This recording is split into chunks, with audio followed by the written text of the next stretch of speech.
I was trimming white ranunculus when the glass door shivered.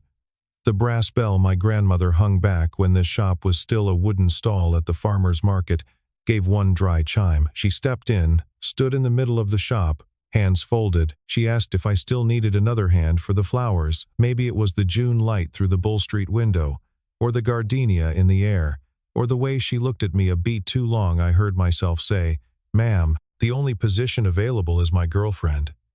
That morning I thought I'd said the stupidest thing of my life. 18 months later I understood it was the truest. I stepped back half a step after the joke fell out of my mouth.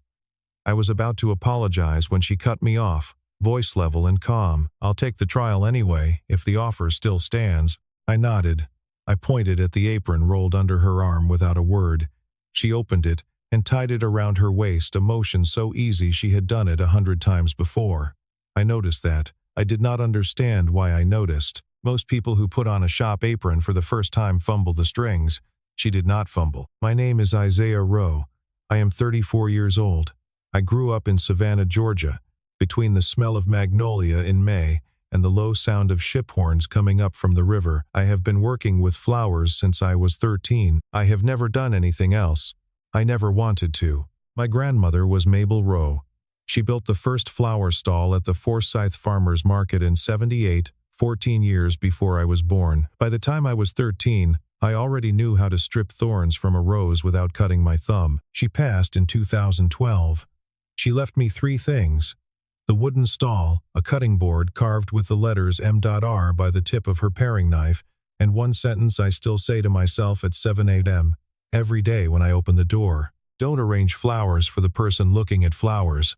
Arrange them for the person crying." 2016, I was 24, arranging bouquets for a wedding at the Mansion Hotel down on Liberty.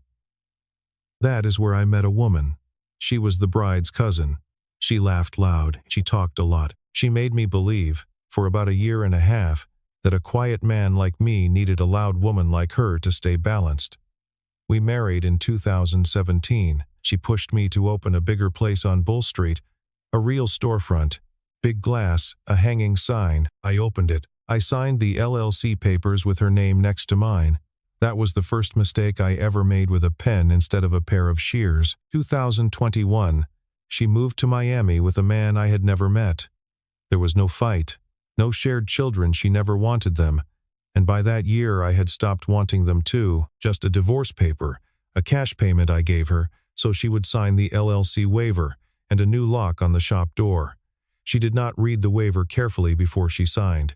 I did not remind her to read it. That was the one thing I let silence do for me. I told myself later my grandmother would have approved. Silence is one of the sharpest tools in this trade if you know how to hold it. From 2021 to 2025, I paid down the debt on the shop the way my grandmother had taught me to strip thorns one stem at a time.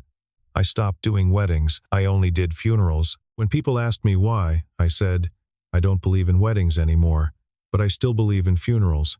Nobody buys fake flowers for the dead." 5 years I opened the door at 7 in the morning, closed it at 6 in the evening, waited for no one, no dates, no hires, no favors. I told myself that was the rest of my life.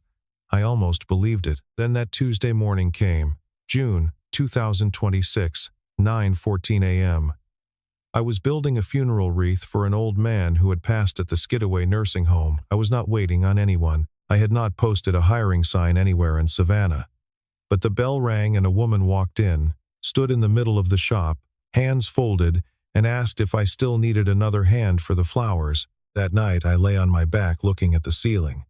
I did not understand why I had said yes to a 2-week trial. I had spent 5 years training the word no into a reflex. My no was automatic, but that morning I had said yes, and before I could even say yes, I had said something stupider, something that would take me 18 months to understand. She came in at 7 a.m. every day of the first week. She never asked about pay. She never asked how I took my coffee. She unlocked the roll-up shutter, swept the oak plank floor, filled the water buckets, and started stripping stems. She worked like she had done it her whole life. She moved through the shop like she already knew where every tool lived, and if she didn't know, she found it on the second try. That kind of second try knowing is what my grandmother used to call a shop hand. You cannot fake it in 2 weeks. It sits in the wrists. It sits in the way someone reaches for a pair of shears without looking at the hook. I noticed and said nothing, because asking would have been the same as making her explain, and I had promised myself not to. Wednesday of the first week, I told her to grab some of the white ones from cabinet 3. She asked back, level and quiet, Ranunculus asiaticus or Anemone coronaria? I stalled. Someone applying for a shop job doesn't speak Latin. I did not ask her how she knew. My grandmother had taught me, wait. When someone gives you a piece of themselves you did not ask for, put it down carefully and go back to your work. If they want to give you more, they will. Friday morning, Mrs. Esther came in to pick up the arrangement for her husband's grave. She had been coming to my shop every week for 3 years. She greeted Camille like she already knew her. New hire, Mr. Rowe? She looks familiar. Aren't you the young lady I see walking past the farmer's market every morning? Camille smiled politely, did not confirm, did not deny. I glanced at her. She bent over the stems and kept her hands busy the way people do when they are hoping the moment will move past them. Mrs. Esther paid, took her arrangement, told me to say hello to nobody in particular, and walked out. Camille kept her back to me for another full minute after the bell settled. She had been in Savannah longer than she was telling me. I was starting to feel it, the way you feel weather changing before you feel the wind. Monday of the second week, I saw her standing a long time by the wooden cutting board. Her thumb ran along the carved letters, slow, then slower. I asked, something wrong with the board? She shook her head. Her voice was low. It's beautiful. Someone loved this shop before you did. I did not answer. I picked up my knife and moved to the back sink, but my heart did an unfamiliar beat, and I stood there letting the tap run over my hands for longer than the knife needed. The second week we started staying past closing. Neither of us planned it. She stayed because this bouquet needs its stems recut. I stayed because the books need updating. We did not talk much. One night, a Thursday, she asked me, not looking up, "Do you ever do wedding flowers anymore?" I said. I stopped. She was quiet for a beat. Then, softly, sometimes people stop for a reason. Sometimes they stop because they haven't met the reason to start again. I did not answer. I cut stems for 3 more minutes before I dared to look up. Her back was already turned. That night I did not walk home. I already was home, but I heard her sentence again in my head, the way you hear a note struck on a tuning fork and cannot shake the pitch, and I sat at the counter for a long hour after she left, staring at the yellow bulb. Third week, a wealthy man walked in loud, wanted a bouquet for his wife, expensive and sparkly. I was ready to build it. Camille stepped over, spoke low, and even to him. "Sir, if your wife liked the sparkly ones, she would have told you by now. She hasn't, so maybe she likes something different." The man was surprised. He hesitated. He looked at me for backup. I gave him none. In the end, he took home a small bunch of soft pink peonies and a stem of brown carnations, quiet, sparse, exactly her taste. He thanked Camille on the way out, not me. I looked at her for a long time after the door closed. I was starting to understand. She did not just know flowers. She knew the people who bought them. She had been inside this trade longer than she wanted me to know. Wednesday afternoon of the 4th week. She reached up on her toes for a spool of ribbon on the high shelf. The apron pocket flopped open. A folded, ivory index card slipped out and hit the oak floor with a small dry click, the same kind of dry as the brass bell that first morning, the same kind of dry that only old paper makes when it has been folded the same way for years. A pressed gardenia petal fluttered out, spun half a turn in the still afternoon air, and stopped near the toe of my boot, as if it had chosen where to land. I bent down before she could. I picked up the card. The petal was thin as vellum, edges just barely curled. I turned the card over. On the back, in soft, faded pencil, May 3rd, 2014, Mama. I handed the card back. I asked, "Yours?" She nodded. I asked, "Your mother?" She nodded again. I said, "I'm sorry." She said, "It was a long time ago." Then she slipped the card into the inside pocket of her shirt, not the apron. She had learned from today. That spot was safer. That spot was closer to her. I did not put it together. May 3rd, 2014 was one day like every other day for me. My grandmother had passed less than 2 years before. I was 22 years old, learning to run the stall alone. I did not remember the face of anyone who walked up that morning. I only remembered it was my first gardenia season without her standing next to me, and that I had cut too many blooms because I was afraid I would lose the smell of her if I closed the shears. Friday of the 4th week, the rain came. June rain in Savannah, the kind that pounds down on the old market roofs and bounces back off the brick sidewalks. We closed late. She had no umbrella. I gave her my grandmother's black one bamboo handle, smooth, worn 30 years by one hand. She took it in her left hand, stood at the door, and looked back at me longer than she needed to. "Isaiah, thanks for not asking." She said it in English, quiet. I asked back, "Not asking what?" She shook her head, gave me a small sad smile. "Thanks for waiting." Then she walked out into the rain. I stood in the doorway of my own shop for another minute after she was gone, listening to the water dripping off the awning onto the brick. That night I went up to the small apartment on the 2nd floor above the shop. I sat by the kitchen table. I thought about 3 things: how she had run her thumb along the M.R., how she knew ranunculus by its Latin, and that date on the back of the card, May 3rd, 2014. I opened my laptop. I typed her name, Camille Beauchamp. My finger hovered over the enter key for what felt like a long time. One press and I would know something she had not offered me. One press and I would owe her an explanation for the rest of the year, for a thing I did in a room she was not in. I closed the laptop. My grandmother had said it plainly once. People who come to you for flowers are carrying something they can't yet say. Your job is to wait, not to ask, not to go looking behind their back on a computer at midnight. Some things people need to hand you themselves, or they are not the same thing when you finally hold them. But the question had already taken root. The next morning I opened the shop at 6:55, 5 minutes earlier than usual. She came in at 6:58. She did not ask why the door was already open. I did not tell her. We started stripping stems side by side, but we both knew something had shifted, not between us. Inside me, Monday morning of the 5th week, the landline in the shop rang at 9:10. Miami area code. I picked it up. Her voice, that high, over-shaped voice I thought I had forgotten in 5 years, cut across the line. "Isaiah, it's me." I said nothing.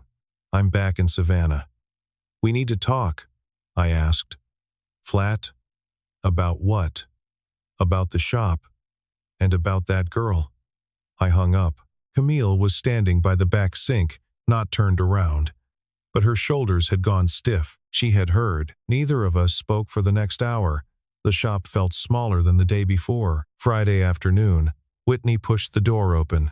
My grandmother's brass bell gave one dry chime, nothing like the warm chime that had rung the morning Camille first walked in. Whitney stepped in her perfume, heavy, expensive, drowning out the lily in the shop the second the door closed behind her. She was dressed to shine. She laughed loud. "Isaiah, baby, you look exactly the same, still quiet. Still, like a tree." She looked at Camille, head to foot, the look of a woman appraising. I had seen that look across dinner tables. I had not missed it. She turned back to me. "Do you know who she is?" I said. "She works here." Whitney laughed. "Oh, sweetie, she is not working here. She is playing at working here." She pulled out her phone and opened an old article, Southern Living, October 2022, a 3-page feature. A photo of Camille in a studio in Atlanta, brush in hand. The big caption, "Camille Beauchamp, the botanical illustrator, reviving Southern Flora Publishing." Whitney handed me the phone with 2 fingers, the way you hand someone an envelope you already read. I took it. I read. I saw the name of the University of Georgia Press. I saw the pull quote in bold across the middle of the page, something about how she considered every illustration a form of thank you letter to a person she could not name. I saw the smaller line beneath the photo, the one that would lodge in me later, the one I would come back to that night. Beauchamp lost her mother in 2014 and cites floral memory as the anchor of her practice. I read that sentence twice. I felt the shop go very quiet around me, the way a shop goes quiet when the arrangement in your hands stops being an arrangement and becomes a question. Whitney kept going. "Isaiah, I know women like this. She isn't job hunting. She is gathering material. She is going to write a long profile about the quiet black florist in Savannah, and then she is going to disappear. You will be a paragraph. You will be a footnote. You will be raw material for someone else's career. And you know the worst part? You will never see it coming. I looked at Camille over Whitney's shoulder. She was still by the back sink, both hands cupped around a single dahlia stem. She did not move away from the flower. She did not look up, but her hands were not shaking. That is the detail I kept. A woman gathering material might have looked up, might have measured Whitney with her eyes. She did not. She kept her hands around the dahlia stem the way you hold a small live bird you are trying not to startle. That was not the posture of a woman collecting anything. That was the posture of a woman refusing to be pushed out of a room. I handed the phone back to Whitney. I said, "Thanks for stopping by, Whitney." She stalled. She was waiting for me to ask more. I did not ask. She smiled thinly, set a business card on the counter, a Miami number, a new job title of consulting partner at some development firm, and left the shop. The bell hit the dry note again. Camille still did not turn around. That night I opened my grandmother's ledger. Not to check on Camille, to check on myself. I climbed the back stairs to the second floor, opened the drawer of my grandmother's old desk, and pulled out the silver-bound order book from 2014. I turned to May, the 3rd of the month. My grandmother had been gone by then, almost 2 years, but I had continued the book the way she had trained me, page by page, in pencil, in her exact format. On that date, in my own hand, May 3rd, funeral spray, walk-in, no charge. Young girl, $18 in her hand, told her keep, gave her white gardenia extra, first solo arrangement, and beneath that, in another hand, small and slanted at the margin, in another color of pencil, "Good boy. Doris, Mrs. Doris." My grandmother's old friend from the market. She had come by that morning to see how her friend's grandson was holding up alone at the stall. She had watched me build that bouquet. She had written those 2 words in the margin when I wasn't looking. I sat still for 3 minutes. That was the last time anyone connected to my grandmother had written anything about me. I had never noticed it before because I had never gone back to that page.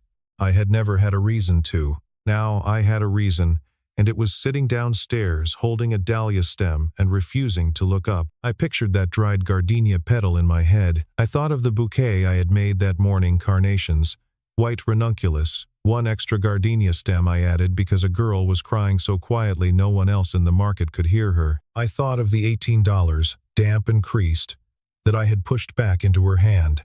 I did not remember her face, only a thin shoulder and a whispered for my mama, "Sir," so soft I had to lean down to catch it. I remembered the shape of the small craft paper bundle in my hands more clearly than I remembered the girl. I closed the ledger. I sat there a long time. Then I said out loud, to no one, in the room where my grandmother used to sit, "Camille." Monday morning of the 6th week, the bell rang at 7:30. Whitney came in with a man in a gray suit carrying a leather briefcase. "Isaiah, this is my attorney, Mr. Preston Mayfield. I'm still on that LLC. 25%. We need to talk about selling the shop." Camille straightened at the back sink. That was the first time I saw her shoulders truly tense. Whitney turned toward her. "And you should leave here before someone rewrites your little story. I know exactly what game you're playing." Camille's voice was very quiet, very even, her eyes on Whitney. "I don't play. I've never played." I stepped between them. I spoke to Whitney with my grandmother's voice in my mouth. "Whitney, get out of my shop. Not today. Not ever again. My attorney will be in touch with yours." She froze. She looked at me like she had never seen me before. Then she gave one dry laugh. "You'll regret this. You'll both regret this." She walked out. The brass bell gave another dry chime. Her attorney followed her without looking at anyone. Camille and I were left alone in the shop. Neither of us spoke.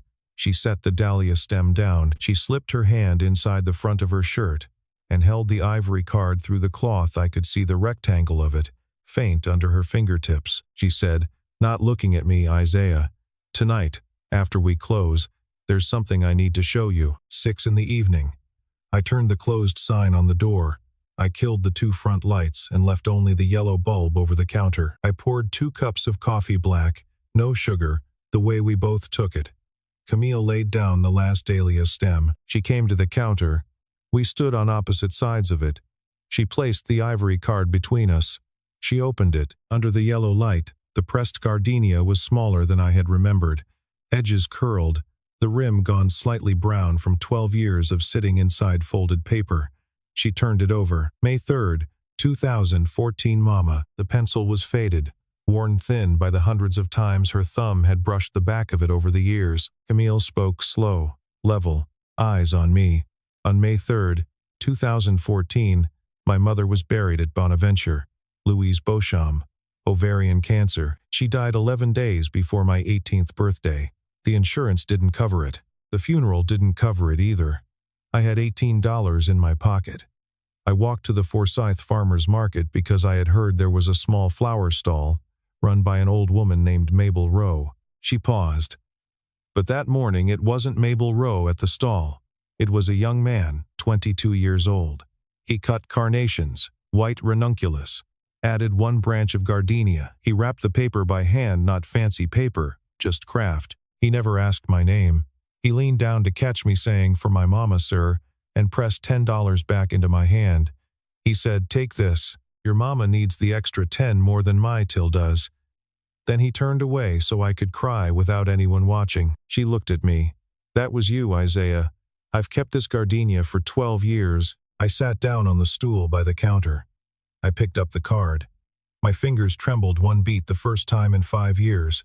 I did not remember her face. I remembered a thin shoulder, an $18 bill damp with sweat, the whispered "For my mama, sir." I remembered the smell of gardenia at Forsyth that morning. My first gardenia season alone. My grandmother no longer beside me.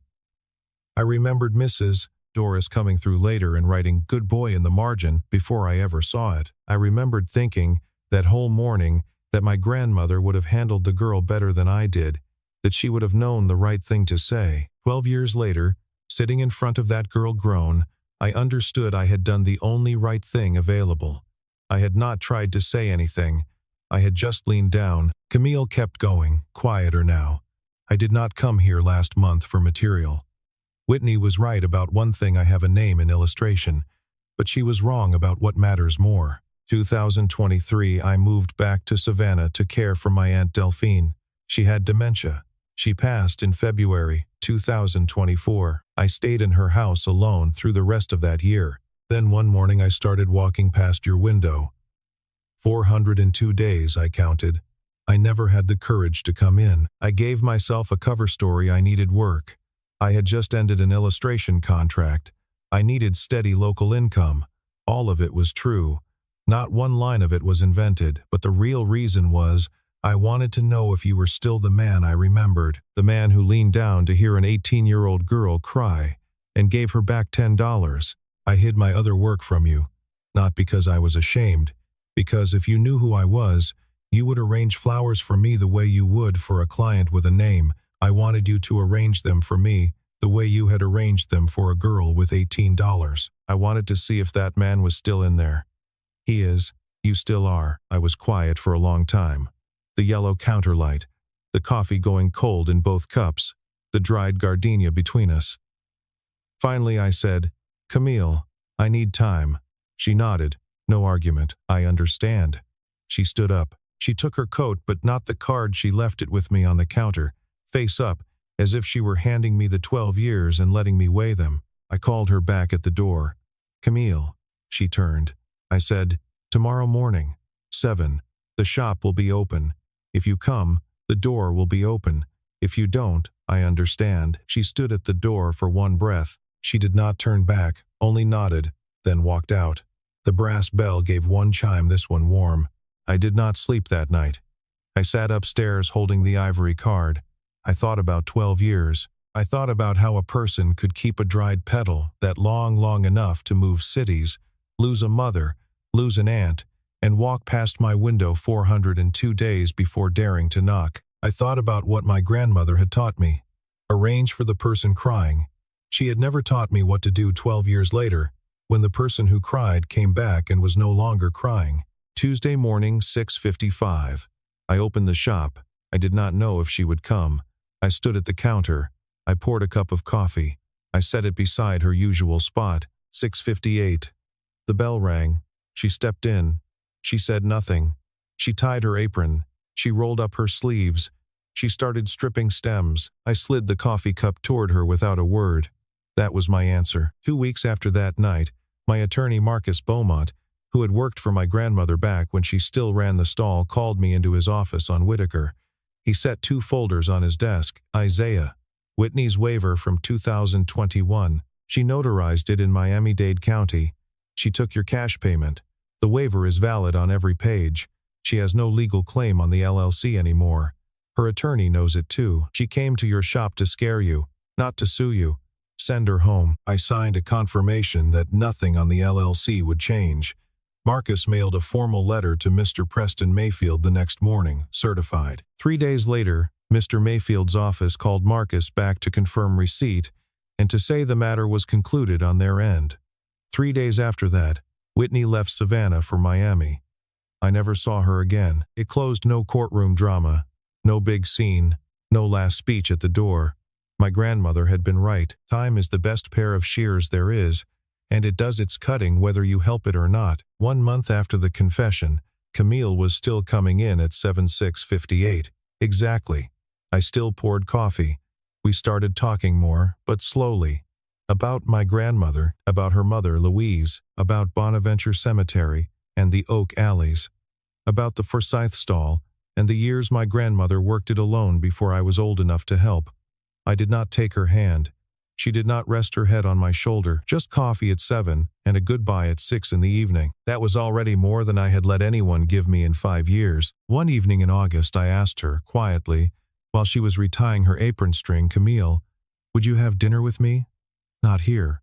She looked at me. One breath. "Yes." We ate at a small place on River Street, Mr. Beau's spot, an older black man who made shrimp and grits better than anyone in Chatham County.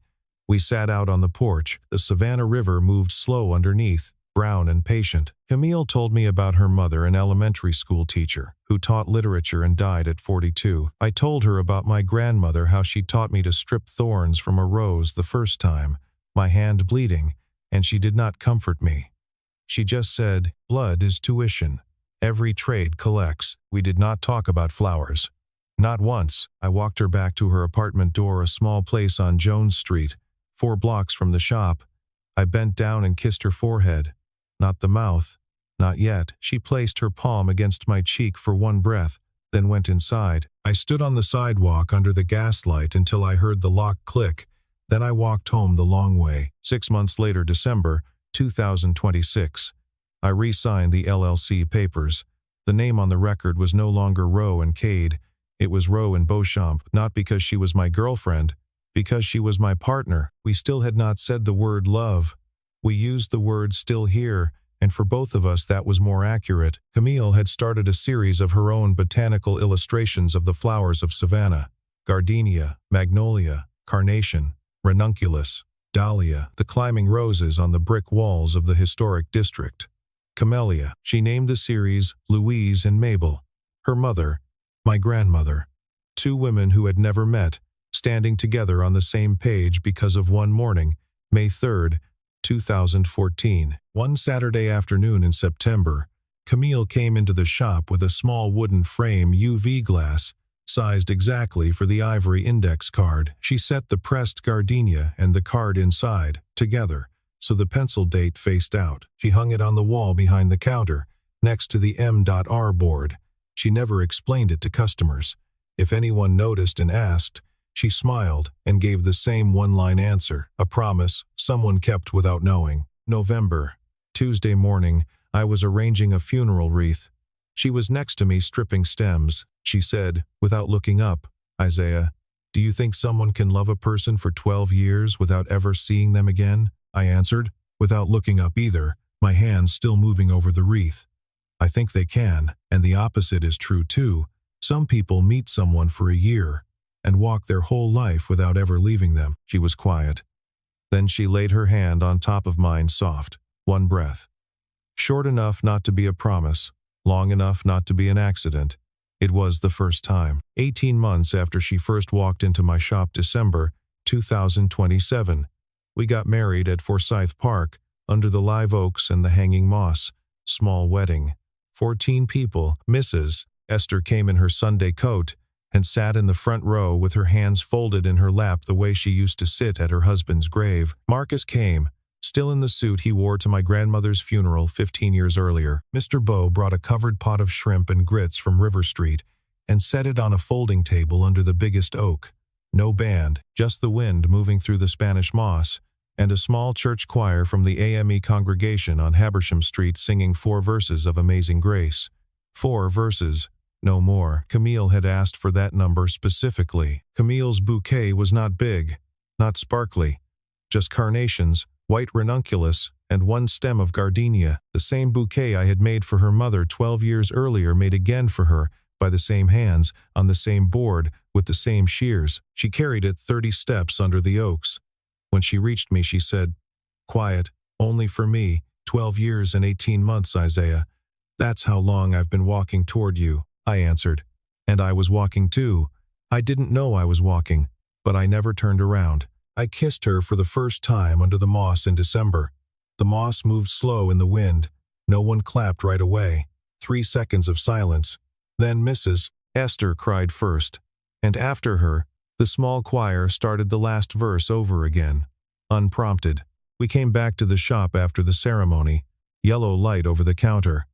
On the wall behind the counter, the ivory card, framed, the 12-year gardenia petal pressed inside. Next to it, the M.R. board. Next to that, my grandmother's order book, open to May 3rd, 2014, the words, "Good boy," in Mrs. Doris's handwriting. 3 objects, 3 generations of women who had taught me without knowing. 1 story. This morning I opened the shop at 6:55. Camille came in at 6:58. We did what we always do, stripped thorns, filled the buckets, cut stems on the same board my grandmother left me. On the wall behind the counter, a 12-year-old gardenia petal sits framed inside an ivory index card. Here is what I understand after all of it. Not everyone who walks into your shop is looking for what they say. Some come for flowers. Some come for something you said 12 years ago and don't remember saying. Some come because they walked past your window 402 times and finally found the courage to push the door. My grandmother used to say, "Don't arrange flowers for the person looking at flowers. Arrange them for the person crying." I understand now she was teaching me one more thing she never got to say out loud. When someone has been waiting on you for 12 years, don't make them wait twice. That joke I made that Tuesday morning, the only position available is my girlfriend, I thought it was the stupidest thing I would ever say. I know now it was the truest. It just took me 18 months to hear it. She didn't walk in to find a job. She walked in to find out if I was still the man she remembered. And I was. I just didn't know I was waiting for her too. Do you believe a person can love someone for 12 years from just one moment you forgot? If someone walked into your life today carrying that kind of quiet secret, would you be slow enough to notice, or would you rush to close the door? If this story reached you, leave a like. Hit subscribe so you don't miss the next story about someone who waited in silence. In the comments, tell me, have you ever kept a dried petal, an old card, a folded piece of paper from someone you never thanked? I'm reading.